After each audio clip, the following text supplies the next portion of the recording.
I'd always had it in the back of my mind, and we would have career days in high school, and they would bring in the military, but only the boys got to go. And I'm going like, that just strikes me as strange, because I'd like to know more about this too, but there was a lot of social stigma about you weren't going to do this. So they told me that I had to be 21 to join. I graduated from college when I was 20, so I had to wait a couple of months till I turned 21, and then went back down, and that was in August of '64, and I turned 21 in August, but they didn't have another officer's basic class started until February. So I joined the Army in February 1965. But it just seemed like something I should always do. Yes, they have an officer basic class. It's called a direct commission class, and it was at Fort McClellan, Alabama. That was the home of the Women's Army Corps and the Chemical Corps. And I went down there, and it was like a 5-month training class. And when I graduated from that, I was assigned as a basic training officer for all the enlisted people that come in, enlisted women that came in. I was reassigned to the Clerical Training Command, where we trained women to be secretaries or records clerks or etc. And within a year I was assigned to Germany. And I went to Frankfurt, Germany, and I was the commander of the WAC detachment in downtown Frankfurt.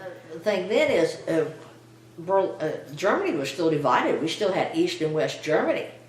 And every night we were in a train from Frankfurt up to West Berlin. And of course you had to go all across Potsdam and East Germany. And we had armed guards, military police, and you got on the train like at 8 or 9 o'clock at night in downtown Frankfurt, and you went all across East Germany. We had to change trains because the Russians put in a smaller gauge train track so that we couldn't invade them. We couldn't take our trains over there. So we had to change trains at Potsdam. And then we'd go on into West Berlin for whatever conference or anything that it was. And we had BOQs and everything over there. And it was quite a thriving city. And then you would, the next morning, you'd take the train back and come into Frankfurt like that. But it was divided. The Russian guards used to get on the train. They would come through with their dogs sniffing. Our guys would have the standoff, like, you're not getting in here. This is U.S. Army property. You can't come in here. And the Russians were heaving and hoeing and stuff. And sometimes you thought they were going to get in a fisticuff, but so there was a lot of Cold War stuff on them. We used to get the classified briefings. If anyone approaches you and tries to be friends with you, report them immediately. They're all Commie Pinko spies. And we had lots of CIA type, operations that we weren't supposed to tell anyone. If so, we should immediately commit Harry-Carry, so that we wouldn't be accused of letting out classified information. But everything was classified. I came back from Germany in 1968. I went to the Defense Information School, which is the Army's version of Columbia Journalism School. And then I was assigned to Fort Dix, New Jersey, again as the Command Information Officer. That was about the time Joe Namath was doing basic training there, so my job was to go out and scout out all the celebrities who were on post. I wasn't in New Jersey very long, and I got orders to go to the Women's Advanced Training Course, which was back at Fort McClellan, which is a 5-month advanced course. And I had been there less than a month when I got orders for Vietnam, so I knew where I was going. They cut my training short so I could go down to what they called the Mad Moment at Fort Benning, where they did the live fire drills, and you go off the 250-foot towers and the parachute, and then down to Fort Rucker for survival training, where they want you to catch a snake and eat it. And I'm like, if I have to catch a snake and eat it to go to Vietnam, you'll just have to court-martial me, because I'm not doing that. I came in one day, and there was a car waiting for me, and they'd already picked up all my stuff and said I was being reassigned to Long Bend, and that a lieutenant colonel who had been my boss at Fort Dix was coming to take over the slot that I had there, which was the Command Information Officer for Military Assistance Command Vietnam, and I was being demoted back to the Army headquarters at Long Bend. And don't bother about going to get any of your stuff, we've already gotten it, because there wasn't that much left. And so I wound up out there working for a full colonel named Colonel Mock, who was probably one of the nicest guys you ever want to meet. We worked 7 days a week, and I worked 7 in the morning till 7 at night. I had a Jeep, 7th PID, Public Information Detachment Jeep, was falling apart. If you wanted to know how much gas you had, because the gas gauge hadn't worked for years, you took the strain out of it, stuck your hand in it, the gas was about up to here on your arm while you were okay. At night you needed to go down to the POL dump and get some gas in there. It had a 50 caliber machine gun in the back, but the lock on it was broken, so you drove like this so it wouldn't hit you in the head. And over there, the Jeeps, they don't have keys to them, they just have a starter that you turned on. So the only way to lock them up was to take a chain and run it through the pedal and through the steering wheel. My Jeep was so bad, I came out one morning at the mess hall, my Jeep was gone. And I guess it was so bad, by the time I got home later that evening, someone brought it back. We put out in the morning, the night shift, we had AP wires come in, etc. We would cut and paste AP wires, and on your breakfast table in the morning at all 32 mess halls on Long Bend, we would put out a one sheet front and back of all the latest headlines from home, just little blurbs that we just cut and pasted on, and then copied them of the personnel office. So every morning, every soldier on Vietnam had on their table the headlines, and then we did that in the afternoon. At 4 o'clock we went over and did the same thing for the evening, so we put out 2 of those a day. I was the command information officer for the United States Army Vietnam, and that meant that every unit had a magazine, but we had their budget and we had to approve it, we had to get it published.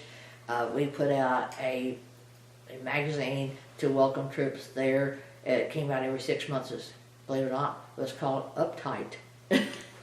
Was your welcome thing. It had all the different units in it.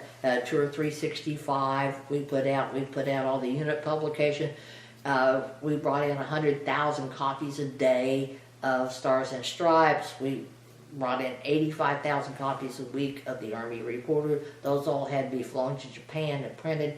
We paid World Airlines $24,000 a day for a charter flight to take our information back. It left in the afternoon about 4 o'clock, flew to Japan, got printed, came back at about 6 o'clock the next morning. We had 6 offload sites where they would dump massive numbers of papers, and then we had to have, mostly we used Korean civilians to get those out to where the various units could come in and pick them up.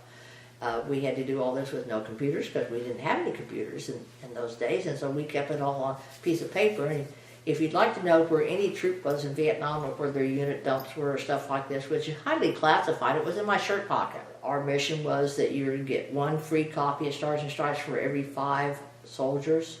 So if there were 5 soldiers under a tree, it was our job to find out where those 5 soldiers were and make sure that they had a Stars and Stripes. We put in the Stars and Stripes every day, a crossword puzzle. They all got mad because somebody else worked the crossword puzzle first, so there was always a fight over who got it first. We were required to have a pin-up in it, and we got those from the USO and etc.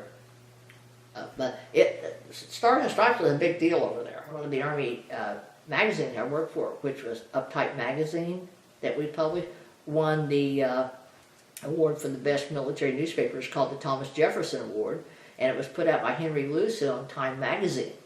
And they actually had the award ceremony on the 8th floor of the State Department, and it flew me back from Vietnam to get the award. And it came with a 2-week internship to cover Congress and the end of war debate. My boss had told me to get up to 2 field force because they were all complaining about not getting their papers on time. So I was out exploring why we weren't getting good distribution. Got into 2 field force at night. They were closing 2 field force headquarters down. The next morning at about 5 o'clock, I got blown completely out of my bed.